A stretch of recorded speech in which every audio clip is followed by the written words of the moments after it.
আমি অ্যাকচুয়ালি ঘর থেকে মানে অনেকক্ষণ ধরে আমি শুনছিলাম আওয়াজ, কিন্তু আমি কাজ করছিলাম জন্য আমি অতটা মানে গুরুত্ব দিইনি। তো পরে দেখলাম যে না, আওয়াজটা হয়ে যাচ্ছে। পরে গিয়ে একটু দেখলাম, দেখার পরে দেখছিলাম এখানে যে একটা মানে কুকুরের বাচ্চা পড়েছিল রাস্তার মধ্যে। কুকুরের বাচ্চা তো নাকি? আমি এদিক সেদিকও একটু দেখলাম যে অন্য কোনো বাচ্চা আছে কি না। তো দেখলাম যে না, একটাই ছিল। তো কোথা থেকে আসলো এটা? এরপর আমি ঘরে গিয়ে একটা ন্যাকড়া নিয়ে আসি বাচ্চাটাকে। এবার দেখলাম যে বাচ্চাটার মধ্যে অনেক নোংরা লেগেছিলো, তো সেজন্য একটা ন্যাকড়া দিয়ে একটু ধরে নিয়ে বাড়িতে নিয়ে যাই আর কি, ঘরে।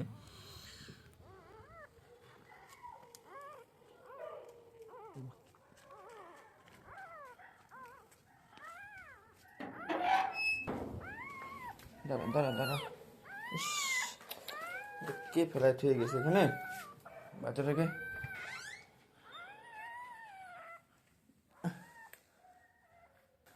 মানুষ এত নিষ্ঠুর কীভাবে হয়! মাত্রই হলো মনে হয় বাচ্চাটা। ইস, এটাকে আমি বাঁচাবো কেমন করে? পরিষ্কার করতে হবে। আমি কোনোদিনও কুকুরের বাচ্চাকে এরকম করে খাওয়াই নাই, ফার্স্ট টাইম ট্রাই করছি। যে ড্রপারটা নিলাম দিদার কাছ থেকে, এখানে একটু উষ্ণ গরম দুধ নিয়েছি। আমি একটু খাওয়ানোর চেষ্টা করি, দেখি কেমন করে খাওয়াবো। আমি জানি না, আমার হাত কাঁপছে আমার লিটারেলি। এত ছোট বাচ্চাকে কেউ কোনোদিনও ছেড়ে দেয় বলুন তো? হাও করে না, হা কর হা কর হা কর।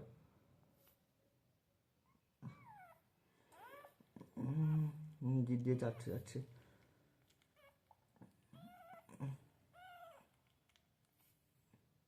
ইস, আমি নার্ভাস হয়ে যাচ্ছি, সিরিয়াসলি বলছি, আমি নার্ভাস হয়ে যাচ্ছি। খাচ্ছে।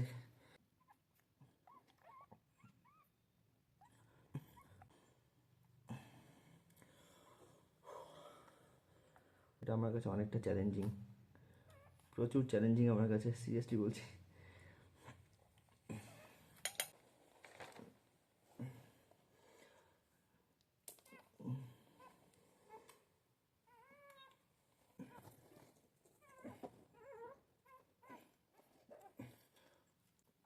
আরও খেতে চাচ্ছে।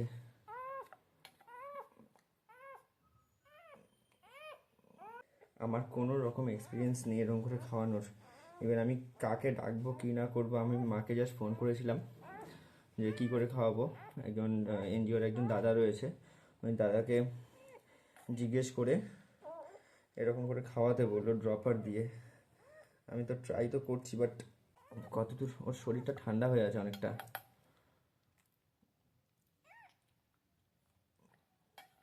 ভালো মতোই খাচ্ছে, অনেকটা শান্ত হয়েছে, অনেকটা। আমি জানি না আমি আদৌ ঠিকঠাক করছি কি না। মানুষের বিবেক বুদ্ধি কোথায় চলে গেছে ধরা যায় না। খুবই বাজে। এতটুকু একটা বাচ্চাকে রাস্তার মধ্যে ফেলে চলে গেছে, আর লিটারেলি ড্রেনের পাশে ছিল। এখন আদৌ ড্রেনে ফেলেছিল আমি তাও জানি না। কে? দিদি, দাঁড়াও।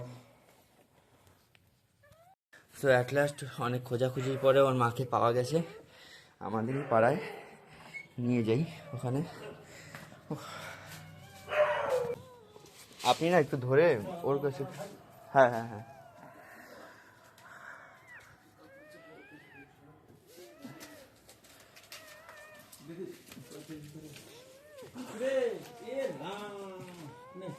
কটা দিয়েছে?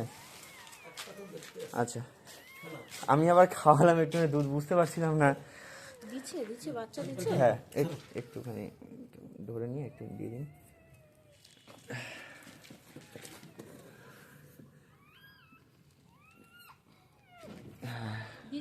হ্যাঁ, এটাই। মানে ওখানে মানে বাথরুম করতে গেছিল তো, বাইরে গেছিল তখন মনে হয়। হ্যাঁ, আরো দেবে। যাক, বাচ্চা দেয়।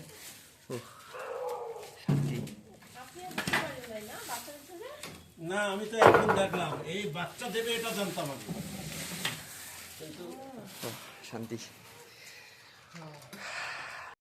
সো ফাইনালি ব্যাপারটা এমন হয়েছে যে আমি বুঝতে পারিনি ওটা অ্যাকচুয়ালি কেউ ওখানে ফেলে রেখে যায় না। আমি ভেবেছিলাম কোনো অন্য কোনো ব্রিডের হয়তো বেবি হবে, তো আমি সেই জন্য এরকম একটা মন্তব্য করে ফেলেছিলাম। কিন্তু এরকম হয়ে থাকে এখনকার দিনে, মানে এখন কি হয় এই জিনিসটা, ঠিক আছে, যে মেয়ে বাচ্চা হলো বা সামথিং অন্য কোনো ব্যাপার এসে নিয়ে মানে ফেলে রেখে চলে যায়, এই জিনিসগুলো। তো আমিও ভেবেছিলাম যে এরকম কোনো ইনসিডেন্ট হয়তো হবে, বাট পরে আমি যেহেতু আমি কালকে আমি চলে যাচ্ছি আমার হোম টাউনে, তো আমি পাড়ার মধ্যে বিভিন্ন জনকে বললাম যে এখানে এরকম কোনো ডগি আছে কিনা যে বেবি দেবে।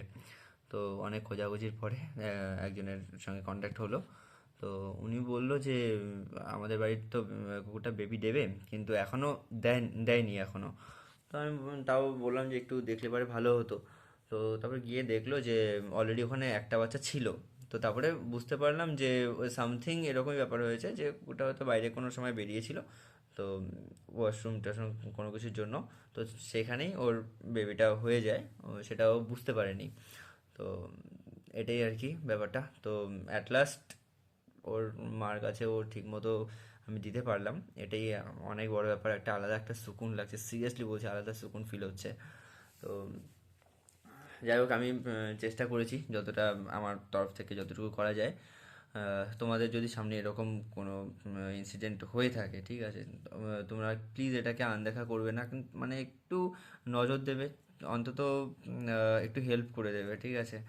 আমি চেষ্টা করি হেল্প করার। বলে না, রাখে হরি মারে খে, তো আছে।